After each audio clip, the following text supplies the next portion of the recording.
იმისთვის რომ არჩევნების გაკრიტიკებისთვის საბოლოოდ კი არ დარჩეს ეს გადაწყვეტილება იქნებებული ხო, ნუ ეს ჰუმანური აქტია, პრეზიდენტის მიერ მიღებული გადაწყვეტილება, შეიწყალა ორი დამნაშავე.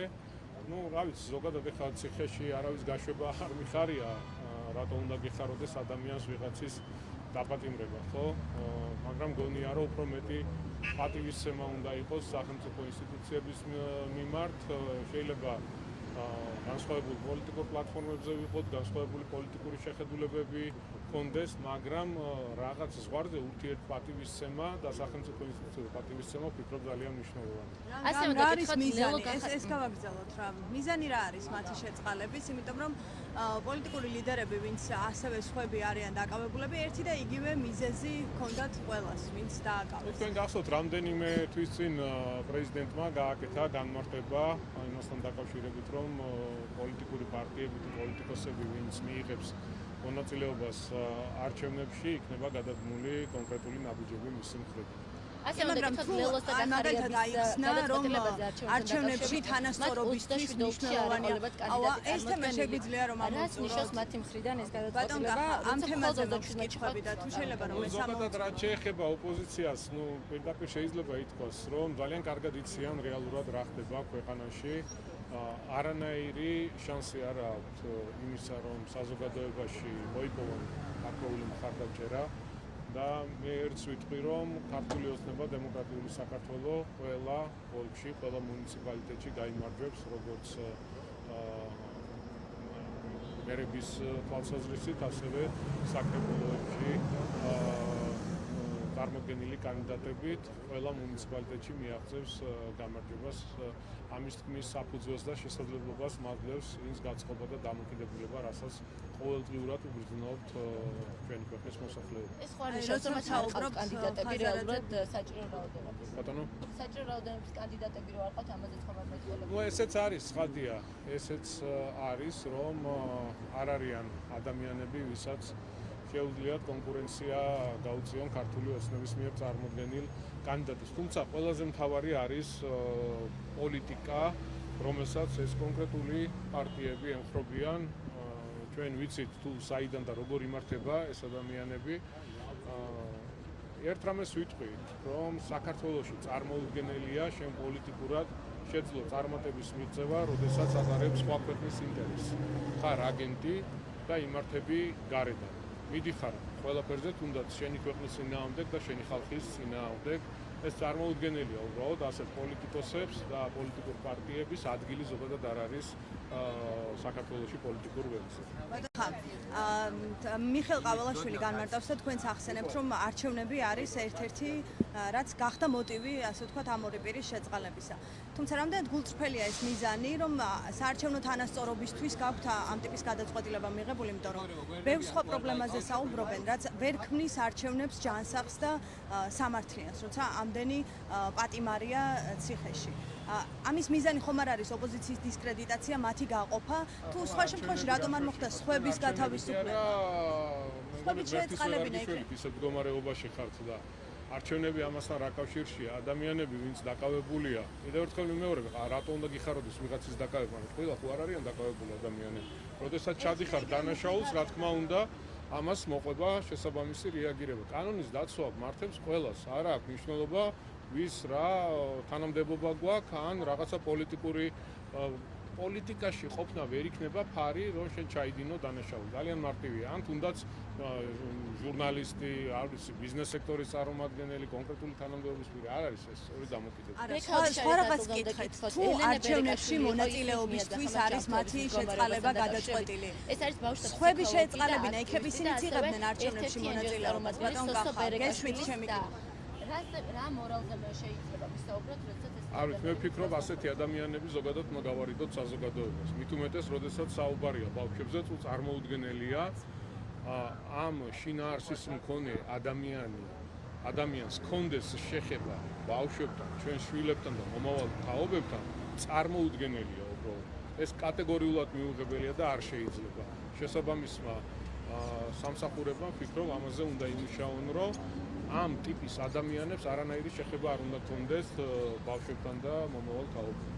კონკრეტულად დაწყევლის საკითხსაც რომ შევეხოთ. რასთან? მის ჯანმრთელობის მდგომარეობის ხაზისგასმას ჰქონდა ადგილი, მალე მოხდები ასეთ შეძახილები გვეწყვეტა აქციის მონაწილეებისგან კონკრეტულად ამ ნაწილზე შეუსწავლად. არ ვიცი, ხა არ მინდა ამ თემაზე საუბარი ძალიან მძიმეა, მიჭირს, როდესაც საქმე ეხება სხვა ადამიანის ჯანმრთელობას, ხო? აი გულწრფელად ბექას მინდა ადამიანურად ჯანმრთელობა უსურვო, დიდხან სიცოცხლე, გამძლეობა, რას იზავო ხა ძალიან ბევრი ბოროტია ქვეყანაში და ვიცით ეს კონკრეტული ადამიანები ვინ არიან, ვინც იმ განცხადებებით, შეძახილებით შემოიფარგლებიან, გაბოროტებული ადამიანები არიან, არ ვიცი, საზოგადოებას მოწყვეტილი, საერთოდ არანაირი კავშირი არ აქვს ჯანსაღ საზოგადოებასთან ამ ადამიანებს. ბექას მინდა გამძლეობა და ჯანმრთელობა უსურვო. თუ შეიძლება ამ თემას ამოვწურავ და რამდენიმე კითხვა მაქვს, წინა კითხვაზე არ მიპასუხეთ.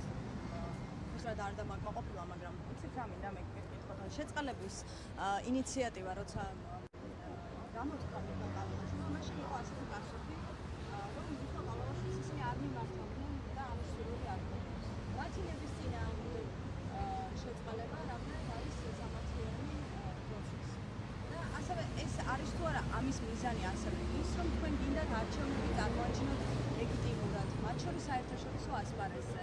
არა, კიდევ ერთხელ მიმეორებ, რატომ ისყალებთ ეს გამაგებია? ლეგიტიმაციასთან არანაირი კავშირი არ აქვს ამ ყველაფერს. ლეგიტიმაციას იძლევა ქართველი ხალხი, როგორც საპარლამენტო არჩევნების დროს. ჩვენმა ქვეყნის მოსახლეობამ მიიღო გადაწყვეტილება და მხარი დაუჭირა ქვეყანაში მშვიდობას და არა აგენტურას, არა ბოროტებას, არა ომში ჩათრევას და არა სანქციებზე მიერთებას, რაც დამანგრეველი, დამაზიანებელი იქნებოდა ეკონომიკურად ჩვენი ქვეყნისთვის და პირველ რიგში ჩვენი მოსახლეობისთვის. შესაბამისად, იგივე არის ახლა. რატომ იწყალებს მათინების წინააღმდეგ, ბატონ კახა? რას ნიშნავს მათინების წინააღმდეგ? თუ მათ არ აქვს სურვილი ჩაიკეტონ და აღარ გამოვიდნენ, კაცო, კი არავინ არ აძალებს. არ მიმართეს მათ ყაველაშვილს შეწყალების პრეზიდენტს მოთხოვნა. აქვს ამის უფლება, რომ მიიღოს გადაწყვეტილება. მიზანი რა არის შეწყალების? ძალიან ახსნა პრეზიდენტმა თუ რა არის მიზანი და რა არ გაკმაყოფილება.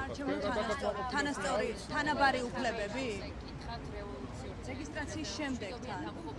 ზუსტად წარმოდგენილია ყველა ის პარტია, ფულს არჩევენ. ვინც მიიღო მონაწილეობა პრეზიდენტმა, მიიღო გადაწყვეტილება და დაანთავისუფლა იმ პოლიტიკური პარტიების ლიდერები, ვინც არჩევნებში იღებს მონაწილეობას. ძალიან მარტივია. ამაზე გააკეთა მანამდე განცხადება და ხაზი გაუსვა აღნიშნულს, რომ ის პოლიტიკოსები, პოლიტიკური პარტიები, ვინც მიიღებს არჩევნებში მონაწილეობას, მიიღებს კონკრეტულ გადაწყვეტილებას და მიიღო ამ ადამიანმა გადაწყვეტილება. რა ვიცი, რა არის ამ დროს.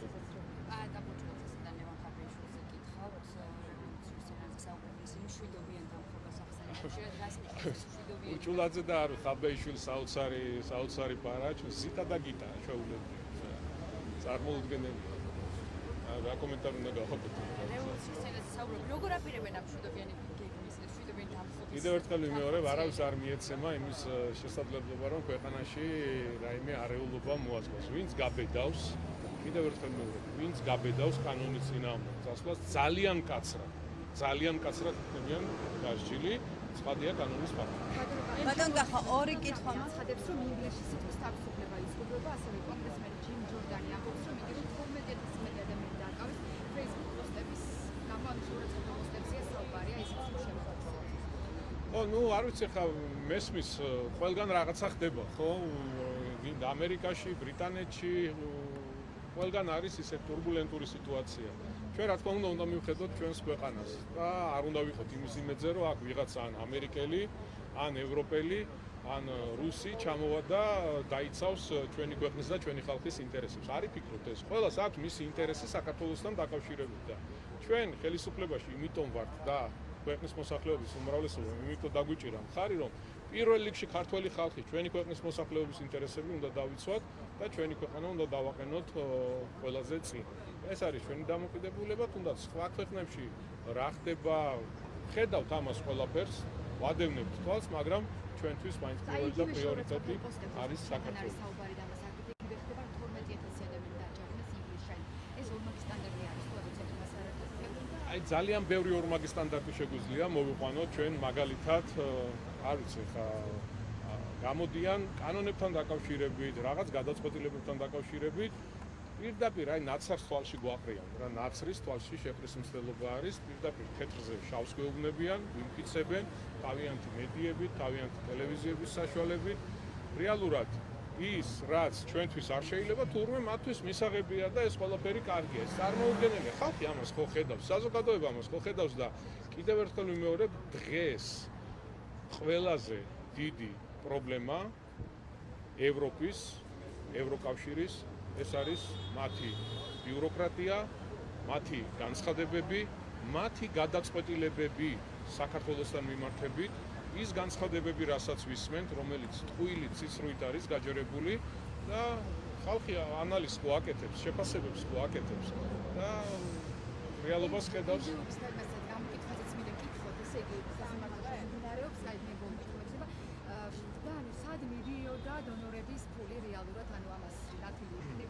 არასამთავრობო სექტორი საქართველოში არ არსებობს.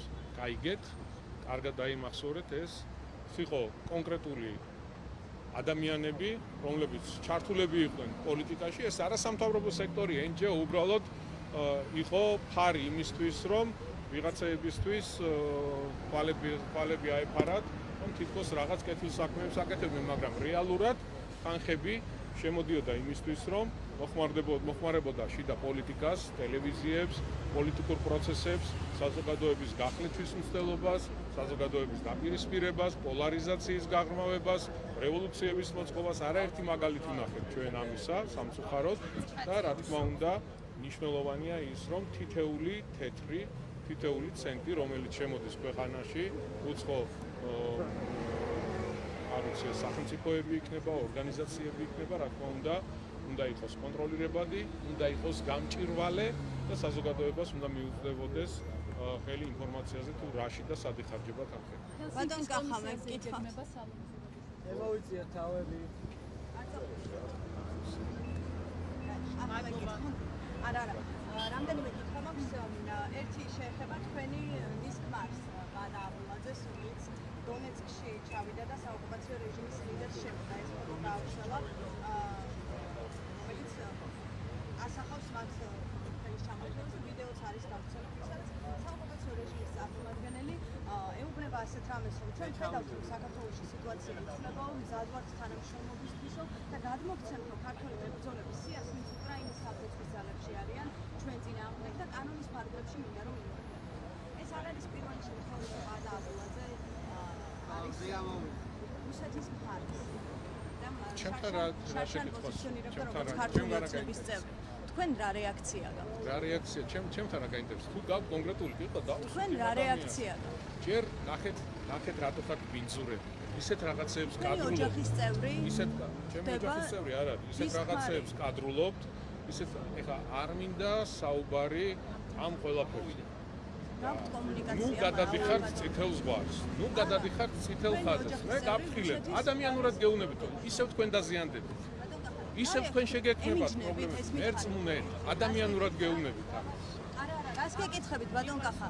რეაქცია თქვენთვის მისაღებია ემიჯნებით თუ რა შეგვიძლიათ გითხრათ? გაფრთხილებთ. წითელ ხაზს ნუ გაფრთხილებთ ბატონ კახა. გაფრთხილებთ და იმას გაფრთხილებთ, რომ წითელ ხაზს ნუ გადაწყვეტთ. სწორია ეს აქციელია, შეგიძლიათ გითხრათ ან კი ან გადამოწიებო კომისიის დადგენილებას რომ შევაფასოთ, თქვენ ჯერ გაკეთეთ. თქვენი ოჯახის წევრი რო ასე იქცეოდეს, თქვენ წარმომიდგენია. რასთან დაკავშირებით საგამოძიებო საგამოძიებო კომისიას რაც შეეხება, კიდევ ერთხელ საზოგადოებამ დაინახა თუ ვინ მართავდა ქვეყანას 2012 წლამდე, ვინ იყო ეს ადამიანები. კიდევ ერთხელ დადასტურდა ის, რომ საერთოდ ქვეყნის ბედი არ აინტერესებდათ, ხალხზე ხო საუბარი ზოგადად ზედმეტია. კიდევ ერთხელ დასტურდება ის, რომ ეს შპანა, ასე დავარქმევდი, იმართებოდა გარედან და ყველა ბოროტებას და ყველაფერ უბედურებას აკეთებინებდნენ და ხელს აწერინებდნენ ამაზე. რა თქმა უნდა, ამ ყველაფერს უნდა გაეცეს შესაბამისი პასუხი. არაფერი არ უნდა დარჩეს რეაგირების გარეშე. იმიტომ საზოგადოებაში არსებობს კითხვები, ამ კითხვებს ჭირდება პასუხი. ოთარ ჩრდილელის შვილზეც კითხავთ ბოლოს ბატონ კახა და დავასრულებ თუ შეიძლება. მადლობა. ბატონო კახა